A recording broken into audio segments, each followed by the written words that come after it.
Hi everyone! So I'm not sure if I actually filmed an intro to the skirt part of this or if I even filmed the skirt part of this because I made it so long ago, but today I'm going to be going through McCall's M7184, which is this nice little shirt and jumper set.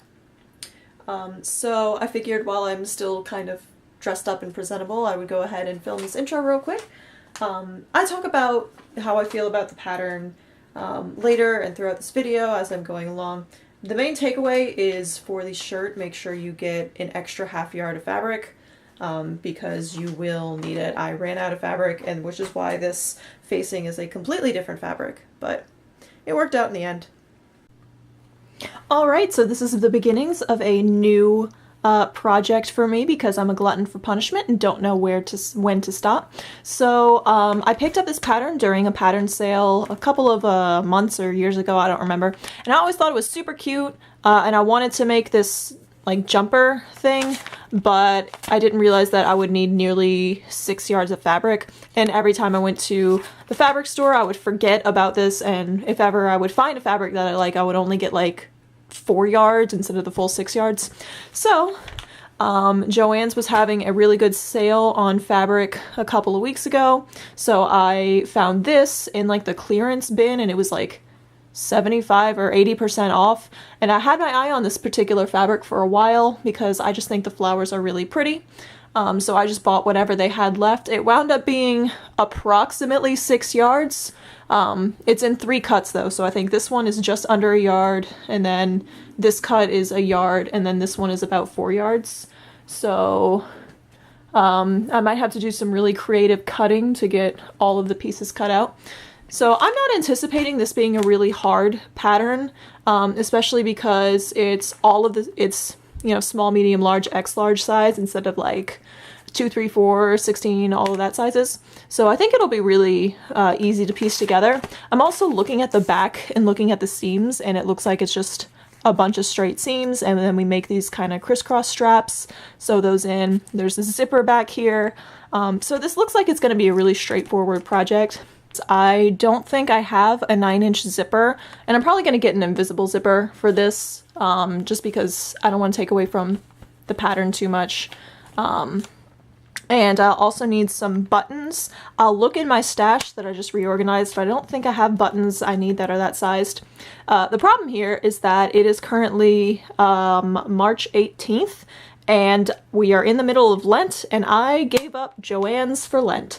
So I'll either have to order something on Amazon or, you know, go on a Sunday, because fun fact, Sundays don't count during Lent. I went to 14 years of Catholic school, so I know that.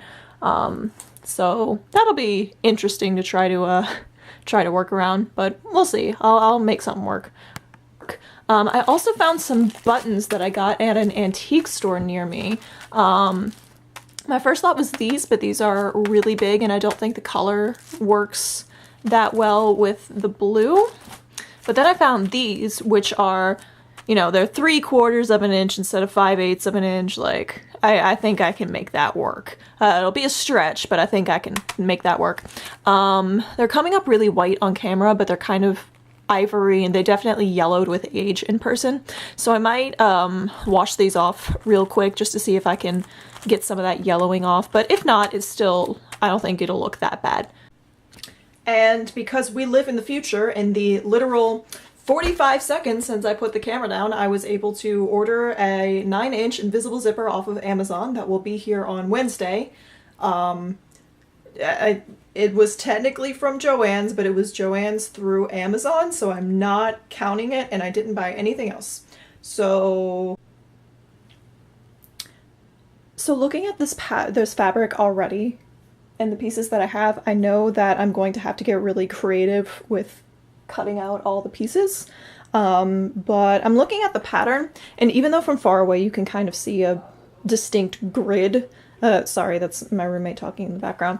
When you get up close, it's really kind of random. So I think that's going to help me kind of finagle my way into fitting as many pieces as I can on these smaller pieces. Because not having the full 6 yards is definitely going to be a challenge, but I think I'm going to be able to make it work. So just holding up the pattern to me, it looks like it's going to be kind of short, and it looks like it's going to hit just beneath my knee.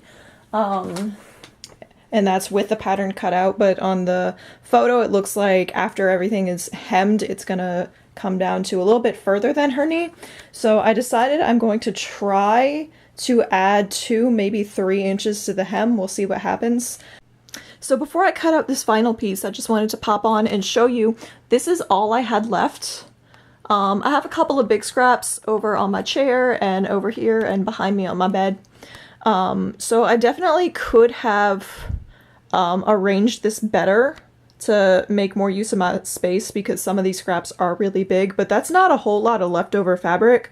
And I think the reason that I even had this much leftover was because the pattern kind of going every which way allowed me to move things around based on how I needed it, so I didn't really pay attention to the grain line, which I know is a sewing no-no, but I did it anyway. So I would definitely think that if you're going to make this and you have a pattern that you actually need to match, and you actually need to pay attention to any stripes or checks or a definite one-way pattern, I would say go up even as much as 7 yards of fabric, because this is not a whole lot of leftovers and I had just under 6 yards. So if you're feeling lucky, go ahead and go with 6, but if I were to make this again with a different fabric, I would probably get 7 yards just to be safe. So real quick, just before while I'm thinking about it, I decided that I'm not going to do any sort of French seams or anything with this, because I kind of anticipate that I might wear it a couple of times over a couple of years, and my weight fluctuates a lot, so I'm probably going to have to alter it and maybe let it out or take it back in. So I figure if I just do a really simple seam and then press it open, it'll be really easy for me to press it closed and then either rip that out or and sew a different seam somewhere else and adjust it as I need to over the years. So yeah, that's what I'm gonna do. So just kind of holding it up to me, I like the length as it is right now. This is inside out, by the way. That's why the pattern looks kind of weird. I have a lot of extra fabric in the back. You can't really see it, but that's close to 4 or 5 inches. So I think I'm just going to sew this with probably a 3/4 inch seam allowance instead of a 5/8, maybe all the way up to a 1 inch in some areas, and hold it up again and see what that does. Alright, so it's still inside out and my camera strap is in the way, but basically in the back, this back panel just isn't needed. I can almost close it with just the side back. So I think what I'm going to do is leave this front seam alone, even though it's popping out kind of weird. And I'm just going to take in these side seams, probably another 1/2 inch on each, and then also the side back seam I'm probably going to take in another at least 1/2 inch on each, and that should take this in another couple of inches, and that should. So this is kind of where I'm at right now. I did take 2 of the seams in an additional 1/2 inch, so that's basically taking the whole thing in 4 inches. The back, there's still a decent bit of extra fabric, but I think that's a good. I can work with that with the zipper when I go and install the zipper. And I did notice in the pattern there was a lot, or there does seem to be a lot of extra fabric in the sides and in the back as opposed to the front, so I think even if I have to gather up the top a little bit and have there be a little extra fabric in the back, I think that'll look just fine. I'm not going to try this on with my petticoat just yet. I want to wait till I get closer to hemming to do that, but now I'm going to sew the facing for it and probably install that. It says to do the zipper next, but we'll see. Also, I'm going to go ahead and iron these seams, and also I sewed over here the straps, so I'm going to turn these and get those ironed on. So here we go. It's almost finished. I went ahead and put this on so that I can see where I need to put the buttons in front on these straps. So here's the back. This is still sticking out because my zipper comes in tomorrow, so that'll get installed tomorrow, and it'll, I think, make the fit a little bit better. It kind of bulges out in places, but I think the zipper will help. I also really like the length, so I might only hem it by 1 inch instead of the original or I'm glad that I added the 2 inches so that I can have a 1 inch hem instead of a really tiny narrow hem. Just because with fuller skirts, I like how a heavy hem adds weight and I like how it affects the movement and it kind of makes it feel more luxurious and less frivolous. I don't know, that's a really weird way to put it. But yeah, so I'm going to get the buttons sewn on and hang this up overnight so that, you know, the bias can settle and the fabric can stretch out the way that it needs to. Yeah, I'm super happy with this, and I wish, or rather, I'm sorry that I didn't really vlog more or talk more about making this, but the instructions are really simple, and the whole garment is actually really intuitive. The only part that might not be super like beginner friendly would be the understitching, but if you pay attention to the diagram, it kind of shows you how you need to press the seam allowance and on what side you need to sew it. So that's really the only part that you might need a little bit of thought, but all of this is really really easy. And I'm probably going to jinx myself and something's going to go horribly, horribly wrong tomorrow when I go to install the zipper or the hem or something, but yeah, so far this has, I think, been the easiest, like, actual wearable garment that I've ever sewn so far.